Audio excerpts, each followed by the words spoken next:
Welcome to J Life with Daniel. I'm your host, Rabbi Daniel Levine. Okay, well, today we have the privilege of bringing on Rabbi Michael Pont. Rabbi Michael is the head of the Marlboro Jewish Center and runs his own podcast for the love of Judaism. His bio and background is much more stacked, but I'm so excited to bring Rabbi Pont onto J Life with Daniel to really discuss his work and all things conservative Judaism. Michael, welcome to the podcast. All right, Daniel, thanks for having me on the program today. By the way, it's Marlboro. Marlboro, great. I love it. Yes. So I can obviously go down and sort of read all of the committees that you've been in charge of and all the things that you've done. But in terms of your elevator pitch, how would you define what you do in your career up and around the Jewish community? I'm glad you asked that. So I've been a conservative rabbi since 1999. I was ordained at the Jewish Theological Seminary in Manhattan. In my travels, my Jewish travels, I studied in Jerusalem for a year. I studied in Los Angeles for a year. I studied for 4 years in New York. I served in communities in Greensboro, North Carolina from 99 to 2004. I came to New Jersey in 2004, and I've served in 2 different synagogues here. And as you said, I'm currently the senior rabbi at the Marlboro Jewish Center. For what it's worth, I do have a mission statement that guides me in everything that I do. And that statement is as follows: to bring positive energy to the world through Torah, compassion, and love. Everything I do goes through that prism. And if it doesn't, then, then it's not genuine. It's not me. And so I don't do it. And that mission statement helps me a lot. Yeah, I really love that. And that's really inspiring. And hopefully it's a mission statement that Jews of every shape and size can get behind. As you said before, so your background is conservative Judaism, which oftentimes has the stereotype as sort of being the getting caught in the middle denomination, right? Obviously, you have Orthodoxy on one side, Reform on the other. There, of course, are more denominations than those 3. But in terms of conservative Judaism, the way that I've sort of always thought about this, and then we can open it up to sort of you delineating the history there, is a movement that, of course, was both a reaction to Reform and Orthodoxy, right? One going too far in one direction, the other not willing to change in the other. And sort of the consequence of that is it seems to always get caught in the middle of some of the most difficult social and political issues that the Jewish community is dealing with. So I'd love to hear a little bit about, one, on a personal level, just what conservative Judaism means to you. And for a lot of our listeners that might have had no experience with conservative Judaism, what is conservative Judaism? How would you sort of define it? Yeah, I think that's a great question. I think the best way maybe to understand what conservative Judaism is to go back in time, take a look at its origin story. So, and this is how I see it. This is how I learned in rabbinical school. Other scholars, maybe some of my colleagues might explain it differently, but this is how I would describe what conservative Judaism is. Let's go back to medieval times. Throughout much of the Middle Ages, Jews lived in, foreign countries, throughout Europe, for instance, in isolated communities. They might have paid their taxes to the king or the government or whoever, but they didn't really mix with the locals. They didn't mix with the citizenry.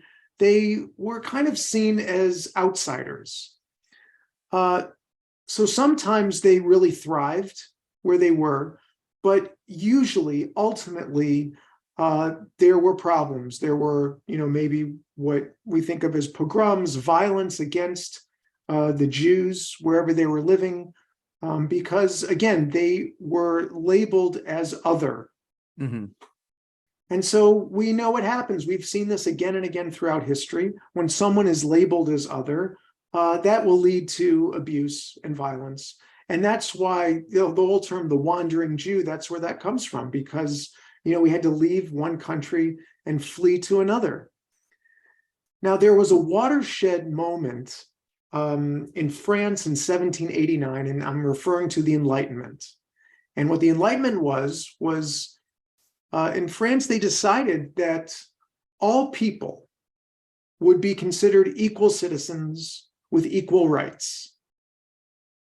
Now, for the Jews, this was, I would assume it was for any minorities, this was revolutionary, because all of a sudden, Jews had the opportunity to become good French citizens. And many, many Jews wanted to really embrace that and run with it. The Enlightenment spread to other parts of Europe, the Rhineland, which was, what we would now call Germany. This incredible opportunity to become equal citizens. Now, I say equal citizens, I could even put air quotes around that. There was still bias against minorities, but at least in the eyes of the law, they would have equal rights. So the Jews who wanted to become, proud Frenchmen and French women, or proud, let's just say Germans, they wanted to make changes. And these people were called the reformers. They wanted, just in terms of worship, for example, they wanted to adopt the ways of the church. They wanted to have decorum during services. They wanted to have choirs. They wanted to have their clergy preach in the language of the country where they were living. They wanted to change the way Jews dressed, so they would be fitting the fashion of the time of the countries where they were living. And these are just a few examples of what the reformers wanted to do. Their mantra might have been, let's fit in. Let's fit in. Now, this led to a fiery backlash throughout the Jewish world and a raging debate throughout the Jewish world at the time. There was a reaction to this reform, and this, I think, was the start of orthodoxy, where some Jews said, no, we are not going to change anything. Change is, for them, it was scary. It meant assimilation, the end of Judaism as they knew it. And they were against, these kinds of wholesale changes. So with that backdrop, we can introduce the conservative movement that tried to step into the breach. The conservative movement really started in Germany in the 1800s, the late 1800s. There were these Jews of the conservative movement.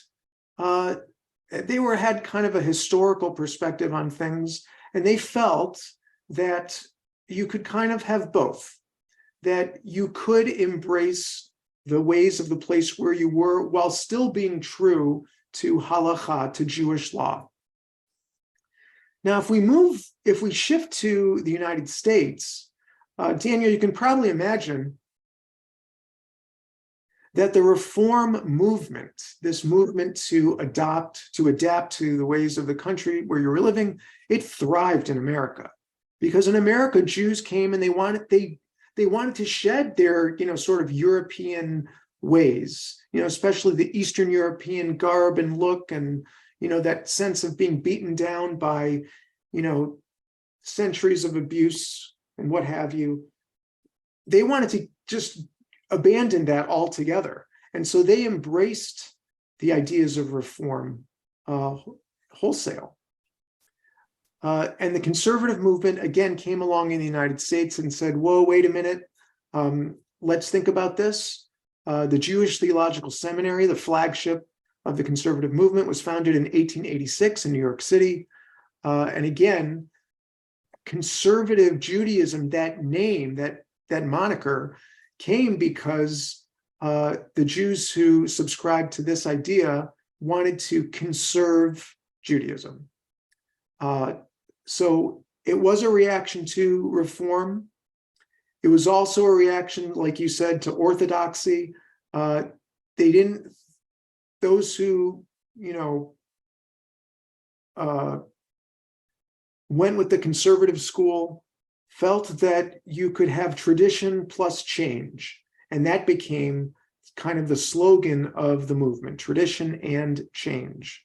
Sure. I love it. And just for a little bit of a bird's eye view for some of our listeners, I oftentimes get people asking me questions, and, the questions highlight their assumption that the different denominations, Reform, Conservative, and Orthodoxy, go back thousands of years, that this all really was a reaction to the Enlightenment and subsequent emancipation of European Jewry in the late 1700s, but really the early 1800s. And this leads to a number of just important things to just flag for the listeners. One, just how recent of a thing this is, right? Really the last 250, 200 years of different denominations. Two, this is a very Ashkenazi Jewish-centric movement, right? Many Jews that come from the wider Mizrahi world will have no idea what you're talking about when you start to ask if they're Reform, Conservative, Orthodox, ultra-Orthodox, all of those things. And so That's true. what you're describing here, which is, of course, both the origin story of Reform and Orthodox was the reformers in reaction to this emancipation. And as you said before, just because you change laws on a piece of paper, right, in France during the revolution, doesn't mean anti-Semitism ipso facto disappears. I think, we know all too well in America that just because laws change doesn't mean that generations of bias, and in the Jewish case, 2,000 years of bias, right, gets erased. So the Reform movement was a movement that I think really did, to give it the best case reading, right? If we're trying to steelman the Reform movement, we can suggest that, well, a lot of Jews were very quickly shedding sort of the old Jewish garb and were very quick to leave the ghetto, both physically and metaphorically. And so the Reform movement was attempting to be a stopgap of, well, it's either Jews completely assimilating to nothing or assimilating and maintaining some sort of Jewish identity. And then, of course, Orthodoxy goes in the complete different direction. And if we think of the Reform movement as metaphorically eradicating the ghetto walls, Orthodoxy was an attempt to maintain the ghetto walls, even at a time when they were no longer necessary. So conservative Judaism, of course, starting in Europe, moving to America, quickly becomes extremely popular. And it's sort of obvious to see why, because even the way that I conceptualize of Jewish history, and I've never been and still currently don't identify as a conservative Jew, but the story you're telling of tradition and innovation is one that runs deep. I mean, I think we see that in the Tanakh, we see that especially in the Talmud and the Gemara, right, throughout the Middle Ages. It seems like conservative Judaism, though, lately has been following similar trends to a lot of groups that are in the middle. Right. So we can probably tell a similar story about political moderates in America, but it seems that in the last generation or two, any type of middle ground position or moderate position has sort of been on the decline, and not to necessarily think of Reform and Orthodoxy as two poles, but it seems that American Jews are either becoming more, I hate to use the term liberal, but more liberal on a Jewish sense, not a political sense, and beginning to identify Reform, or becoming more and more traditional and starting to identify as Orthodox. Is that sort of how you read the situation? And why do you think that's happening in sort of a Jewish sense? Yeah, Daniel, I think you're spot on. That is how I read the situation. Conservative Judaism is a middle movement. And as you identified, we're a big tent. And so the boundaries are kind of blurry. Whereas they're in the Orthodox world, they're a little more clearly defined, although there's also arguments and latitude within Orthodoxy, and the same thing in the Reform world, I would say. But, it's hard to be a middle movement because it's just harder to define who you are. So that is definitely a challenge that we have. I will say something about conservative Judaism. This is something that I'm particularly proud of, that I think that we've had a great impact on the entire Jewish world. I think that in part because of the success of conservative Judaism, I think we had a positive impact on Reform, that I think the Reform movement as a whole has become more of a traditional movement. And I think that's in part from conservative influence. And on the other side of the spectrum, I think that in the Orthodox world, there has been conservative Judaism has had an impact to allow like more liberal voices in Orthodoxy to be heard. That's my take. I mean, movements in Orthodoxy like the Jewish Orthodox Feminist Alliance, and schools like, Yeshivat Chovevei Torah, would they be there were it not for the influence of conservative Judaism? Maybe, but I think that conservative Judaism showed that this formula of adherence to halakha, to Jewish law, but still interpreting halakha through the lens of living in the 20th century and now the 21st century, is a viable way to live a Jewish life. And I'm personally, I subscribe to that. I'm very proud of that. Yeah. And what you're describing is actually a really interesting way to dissect and understand movements, because what you're saying is the success of conservative Judaism isn't necessarily on the next Pew data poll, how many Jews under 40 would say they're conservative Jews, of which it would be very little, but rather actually looking both to the right and left, metaphorically, but to the other denominations. And I totally agree. I mean, the Reform movement 100 years ago, I always sort of joke to a lot of my colleagues and friends in the Reform movement, was explicitly holding what they called treifa banquets, Right. where they would serve the most non-kosher foods possible at rabbinic graduation. And now all of a sudden I have Reform congregants, I have students through Hillel that identify as Reform, colleagues in the Reform movement, many of them keeping kosher themselves and asking intricate questions of the laws of kosher. On the other hand, I have, the same friends and colleagues in the Orthodox world that are on sort of the leftmost side that, again, from a sociological point of view, are doing almost the exact same thing that conservative Judaism was in the 20th century. I'm reminded, one of the research projects that I undertook when I was in grad school was about Mordechai Kaplan, who, of course, spent some time in the conservative movement, but one of the things he's best known for is being the founder, even though he might not have explicitly tried to do this, of Reconstructionist Judaism. And I think in Mordechai Kaplan's case, it's a fascinating story, because if you judge Mordechai Kaplan's success by the current state of Reconstructionist Judaism, he would get relatively low grades in terms of success, because Reconstructionism is still a very small percentage. But on the flip side, Mordechai Kaplan, through introducing what he famously called the shul with a pool, or starting the JCC movement, really starting the summer camping movement, youth group movement, really did affect every single denomination. So I totally agree with you that conservative Judaism, just by being that moderate voice, might be able to talk to the other two denominations in a way that it would be hard for them to talk to each other, just because they're so far apart. What are those big social issues right now that the conservative movement is sort of engaged in? What are sort of those conversations happening at the annual conferences of conservative rabbis? Right. Before we do that, I do want to say that no movement lives in a vacuum. I mean, I think we know that. And just as I think that conservative Judaism has impacted both Reform and Orthodoxy, I would say vice versa just as much so. I think the Reform movement has I think enriched the conservative Judaism, influenced us in a positive way. In terms of women's roles in worship and in leadership. And I think the Reform movement has really led the way in terms of social action, tikkun olam, and taught us conservative Jews to really embrace that in a dynamic way. And I'm grateful for that, because the world is in such desperate need of tikkun olam. There's no question. And on the other side, Orthodoxy, I think, has influenced conservative Judaism to always, take halakha very seriously, and to take,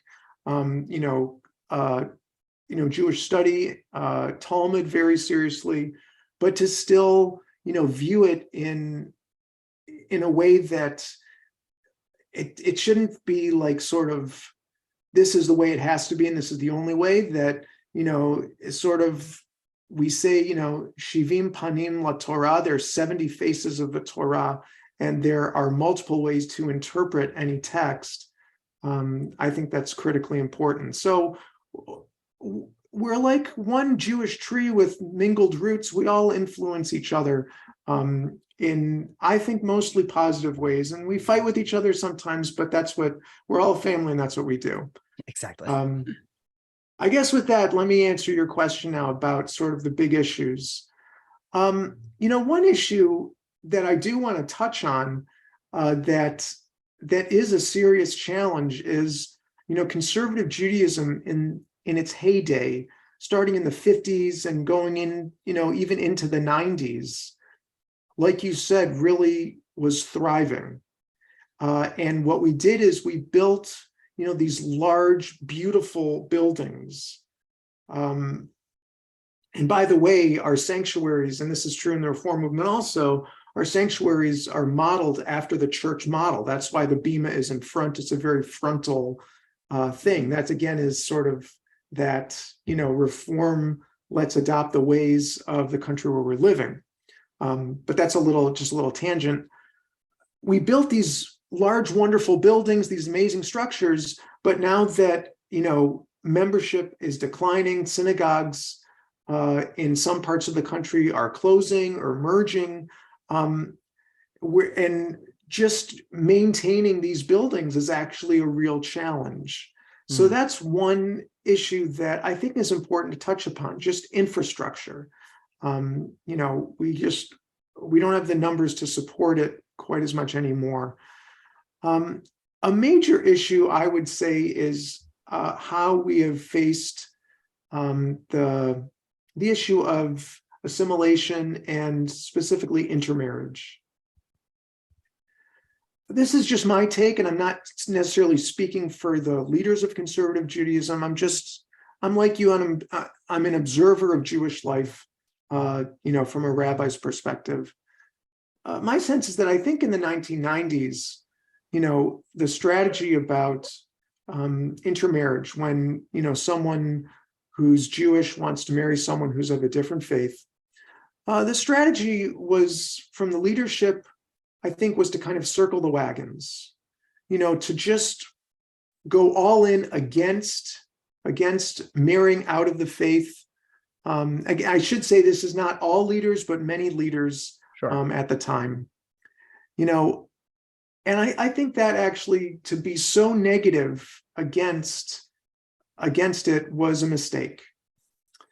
If you think of it as, if you want to ask the question, well, did the strategy work, quote unquote?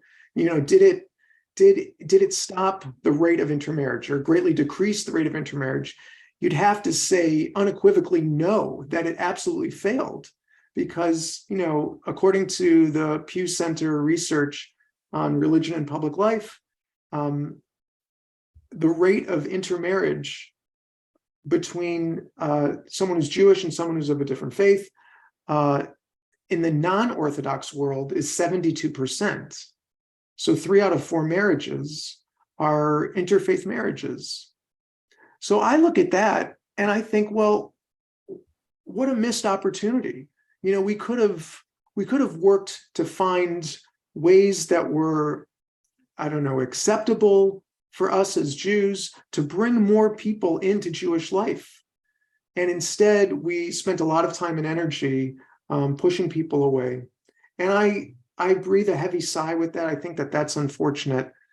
I am grateful that in the conservative movement, that attitude is evolving and changing. I, for one, think that that's a very good sign, that while conservative rabbis, it's still a part of our, the rules that we follow set by the rabbinical assembly, we are not permitted to perform an interfaith marriage. However, serious conversations are being had and policies are being created to think of ways to welcome people into Jewish life, and to do it, positively and with great appreciation. I think of it this way. Someone who marries, and I don't even like the term non-Jewish. I prefer to say Jewish adjacent for someone who is, who's not of the Jewish faith, because not implies the negative, and I just try to avoid that as much as possible. They're supporting a Jewish family. That's wonderful. We should cheer. We should embrace that. That's fabulous. Now, I will say, and Daniel, you're a rabbi, so like you said, rabbis will just keep talking. So just stop me if you want to. I do think that marrying someone of a different faith is an extra challenge. in that marriage in and of itself is a challenge. It requires, you're bringing two individuals, but also two families together who may, even if they're of the same faith, may see the world a little bit differently because of the way they are raised. So any marriage takes work, it takes communication, it takes patience and understanding. So all the more so if you have people from two different faiths who grew up, seeing the world in different ways. So I'm not saying that an interfaith marriage won't work, because that patently is not true. So many people are doing it. I'm just saying that it takes even more effort, because you have to get to know each other's, the way you grew up, each other's cultures. Sure. I mean, I can say, excuse me, I can say the word dreidel to another Jewish person, and we both probably have childhood associations, smells of latkes, lighting Chanukiot. We immediately have that connection. But if you have someone who's, from a different faith, who hasn't spun a dreidel, then you're going to have to just make an extra effort to introduce them to that, to explain.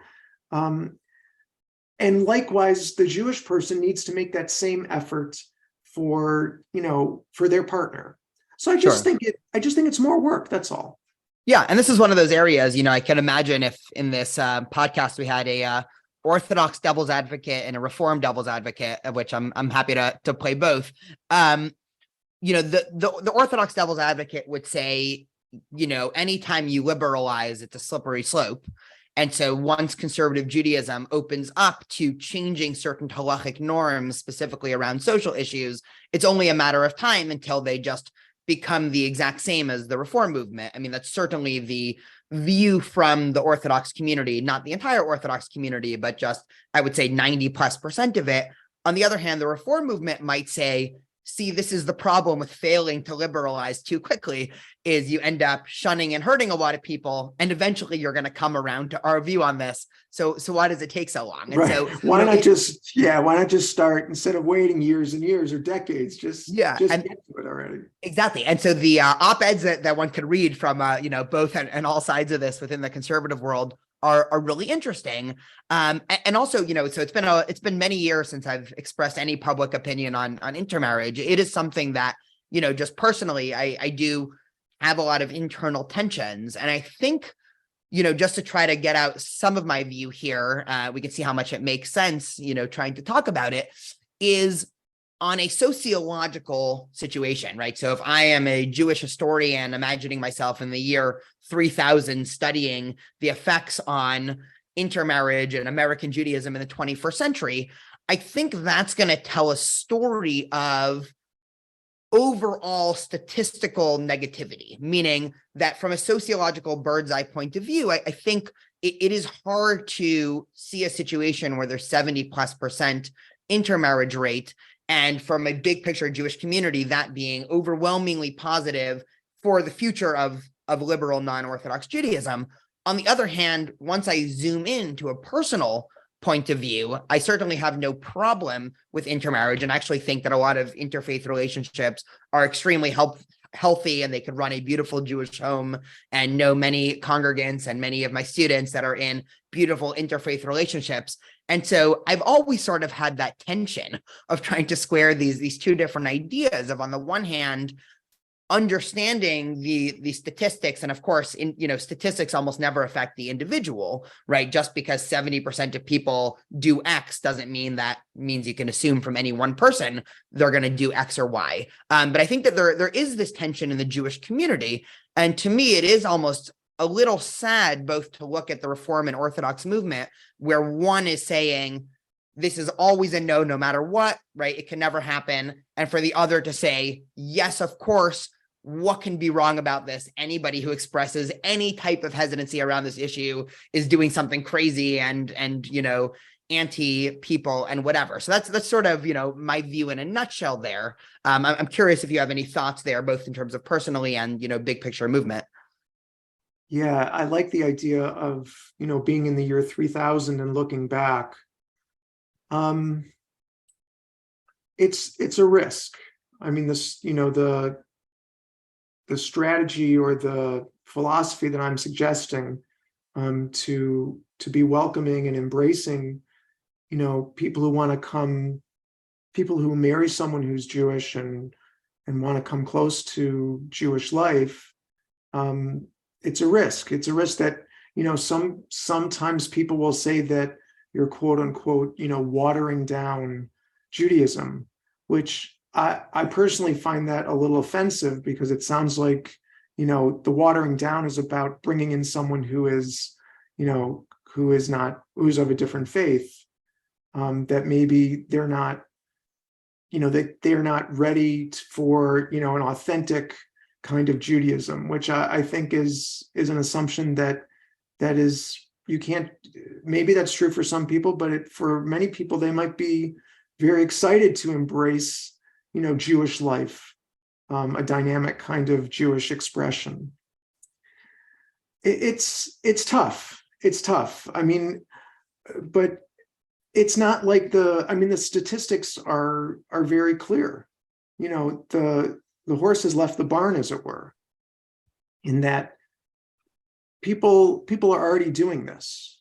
So given that the rate of intermarriage is so high, and of course, as you know, Daniel, this isn't just a Jewish phenomenon. This is an American phenomenon. It's probably a global phenomenon. Sure. The world is very much, is hyper connected. But to keep it, we're rabbis, so to keep it looking at it through a Jewish lens, I just think that, given the state of affairs, given the strategies of the 90s, in my opinion, were a total failure, what can we do that doesn't violate our sense of tradition and halakha? And what should we be doing to, bring these families into the fold of Jewish life? I think about, that source in Pirkei Avot that we're supposed to be like the disciples of Aaron, to love peace and pursue peace, and to love God's creation, and to bring them close to Torah. Notice that it doesn't, in Pirkei Avot, this is the Talmud, it doesn't, the rabbis didn't say, to love Bnei Yisrael, to love all Jews. It says, Ohevet habriot, to love God's creation, umekorvan la Torah, and bring them close to Torah. So I take that at face value, that I think that Judaism is awesome. I think it is a great way to live your life. We celebrate, we eat, we debate, we pray, we study. That is a perfect ordering of the things, eat, debate, right. Where did eat came in? What eat was like second, I think. Right? I don't know. I don't remember what was first, but for me, eat came first and debate was second. So we can. I'll take eat first too. Right. We're awesome. Why wouldn't we want to? Why wouldn't we want to share Torah in that broadest sense? Why wouldn't we want to share it with anyone who comes close? And I just happen to believe that, when you marry someone who's of a different faith or a different ethnicity, you're in love with every part of that person, and that includes their identity. So to an extent, and I'll just keep it from sort of a Judeo-centric idea, if you marry someone who is Jewish and you're not Jewish, you're of a different faith, to an extent, you are interested in Judaism. You are in love with Judaism. You might not put it in those terms, you might not realize it, but you are. And so let's take that as a starting point, again, in this very broad way, to bring people close to Torah. Yeah, 100%. And one comment just for listeners, just to clarify a potential misunderstanding, and then to actually open this up to another, more bird's eye view of Jewish history. One, what we're talking about now, of course, is not when somebody converts to Judaism, right? If somebody converts, they are 100% Jewish for all purposes. When we're saying intermarriage, it's not between somebody who was born Jewish and someone who converts to Judaism. It's between somebody who was born Jewish and a partner who has made a decision to not convert to Judaism, right? The whole situation, obviously changes in the case of conversion. But I do think what you're talking about actually leads to another interesting, provocative contemporary Jewish question. And it's a question that actually has a parallel in biblical times and then skips about 2,000 years, which is if somebody were to just read the Tanakh, right, the Hebrew Bible, and right, imagine you give it to, ChatGPT, right, this new AI software, and you say, read the entirety of the Hebrew Bible and then write guidelines for what it means to be a part of the Jewish community. Now, that would actually be very tricky, because if you read through the stories in the Torah and the Tanakh of how Abraham, Isaac, Jacob, Moses, David, Solomon, right, the list goes on, of how they got married and who they married and, how people entered and exited the Jewish community, it's very unclear exactly what was happening, meaning it seems like the boundaries of the Jewish community, or at that time it would be Bnei Israel, right, the Israelite community, it was a lot more of a spectrum and the boundaries were a lot more porous than one imagines the mechanisms of Jewish identity over the last 2,000 years. And one of my favorite source texts to study really with any groups, whether they're college students or, during adult education classes, is in the 5th century BCE, right? It was a monumental moment in Jewish history, just for backgrounds for the listeners, because the Israelites had been exiled to Babylonia, right, by King Nebuchadnezzar, by the Babylonian Empire. And then 70 years later, King Cyrus of Persia retakes control over the ancient Middle East, and he issues his famous Edict of Cyrus, where he allows all exiled communities to come back. And so there's the story, right, towards the end of the Tanakh, right, in the books of Ezra and Nehemiah, where some percentage of the Jewish people re-enter the land of Israel, and they start to rebuild the Second Temple. And of course, as you would expect from a community that had been living in the diaspora for 70 years, a lot of people began to marry the locals.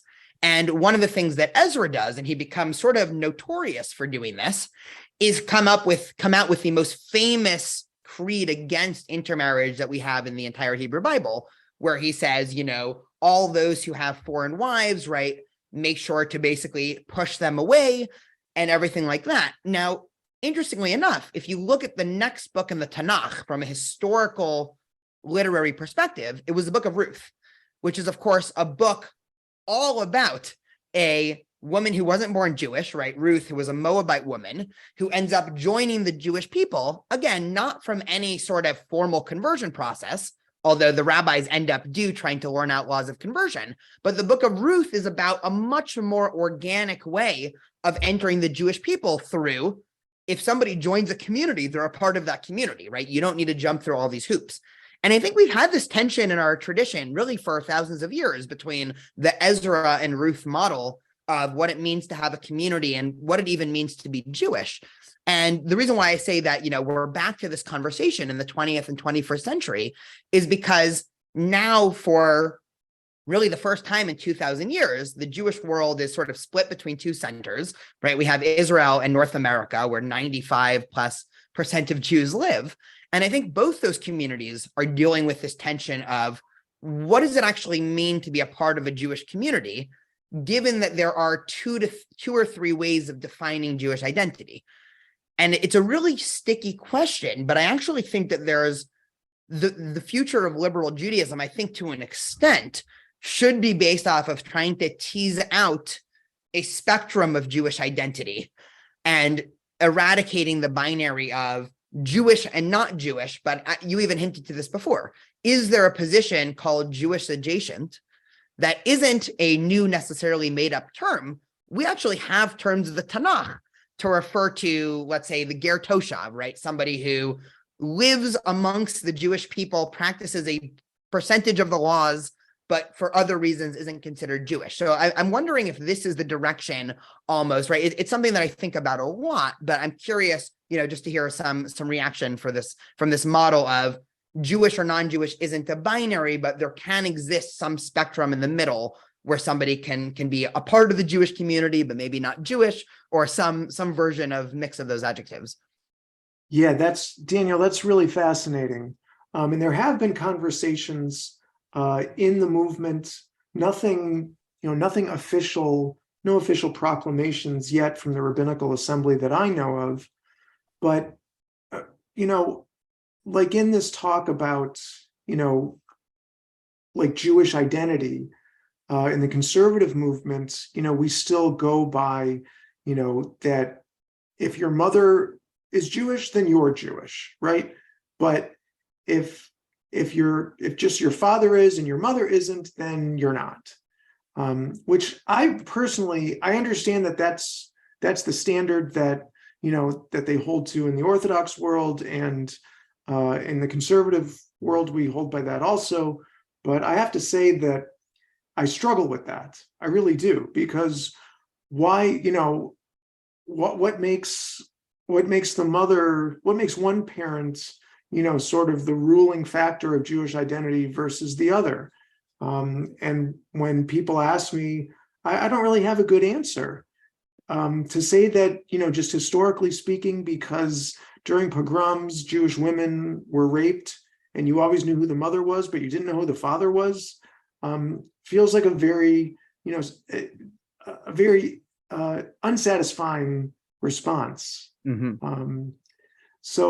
But I feel, as a conservative rabbi, I feel saddled with that. And so therefore, if someone came to me with that situation where a father was Jewish and a mother was, say, Jewish adjacent, I wouldn't think of, in terms of like my functioning as a rabbi, like offering, a bar mitzvah or bat mitzvah, for instance, I wouldn't be able to do that. I wouldn't feel comfortable doing that because, the movement standard is otherwise. And that creates, dissonance just for me personally. Sorry to cut you off. I was just thinking, so I've been writing for probably 10 years, op-eds and articles and stuff like that. And still to this day, my most read article is called "So You Have a Jewish Father, a Guide to Identity When Your Father is Jewish and Mom Isn't," where I explore both from Reform and from an Orthodox perspective of why, from some point of the Jewish community, you're fully Jewish and others you're not. And I think, again, I personally do affirm the Jewishness of patrilineal Jews who identify as Jewish. And that said, I'm also wary, again, from this bird's eye sociological point of view. I'm seeing a situation where the Jewish community globally is not only becoming two different versions of Judaism. I'm afraid that in a generation, it's going to be two different groups of Jews who don't see each other as Jewish. And this is an issue. I sort of am a chameleon in terms of Jewish denomination, because much of my entire upbringing and high school yeshiva, I was in yeshiva and a number of yeshivot in Jerusalem, and my smicha background's Orthodox. And now currently my entire professional world is in the liberal Jewish world and Reform. And so I sort of move back and forth between these two communities and really love and value them both, while of course having my criticism of both. And the way in which, right, just the sociology is playing out, many people in the Orthodox community are starting to not only not see Reform or liberal Judaism as legitimate, they haven't since the inception, but they're actually starting to be skeptical of every individual Jew, because, well, if they're the product of intermarriage or the product of, a non-kosher conversion. And I don't really have any good answers for this. I was going to say, for the listeners who tuned in to try to get answers to big Jewish questions on this podcast, you've entered the wrong place here. Right. I think we can try to tighten the questions a little bit stronger. But this is actually the issue that keeps me up at night. A lot of people ask me, students all the time will say, what is the issue in the Jewish world that keeps you up at night? And they're expecting me to talk about anti-Semitism or debates about Israel or questions about, circumcision or not circumcision, right? It is this issue of being afraid that there are going to be two different populations of Jewish community, and one is not going to see the other as Jewish. And again, this is a real sociological fear. Yeah, it is a real sociological fear. I agree 100%. Maybe part of it is just the nature of life today, that, we have a tendency to stay within our own silos. We partly define ourselves by what we're not. We're not them. And it's, it's antithetical to Judaism in general. We see every human being is created b'tselem Elohim, and created in the image of God. And we're also, we're taught, we're trained as Jews to, to listen and to debate and have respect. One of the most famous, stories in the Talmud are the stories about Beit Hillel and Beit Shammai. We know this as rabbis. These were two different schools of thought, and they very much disagreed, took divergent views of what it meant to be Jewish, of Jewish life, Jewish law. But the Talmud says specifically that, the schools, they respected one another. They taught each other's views even, or at least the school of Hillel was famous for doing that. I wish so much that we could recapture that in our political lives, in our religious lives, but we do tend to retreat to these echo chambers where we pay attention just to what we want to hear. I admit it right on this podcast. I'm probably guilty of that also. I am guilty of that. I'm sure that I am. But I am trying. I'm trying to keep an open mind to views that are different from mine. But it's hard today. We've created a situation that just, I don't know, it just seems to make it very difficult. Yeah, I really love that. And my favorite part of the Hillel Shammai back and forth is at the end of the Talmud there, it says, right, not only did they teach each other's views, but their families actually married into one another, even though they differed on the laws of marriage, which I think, again, highlights a really important foundation of Jewish community that really, we started off by talking about denominations, Reform, Conservative, Orthodox. We're sort of ending by talking about the tensions.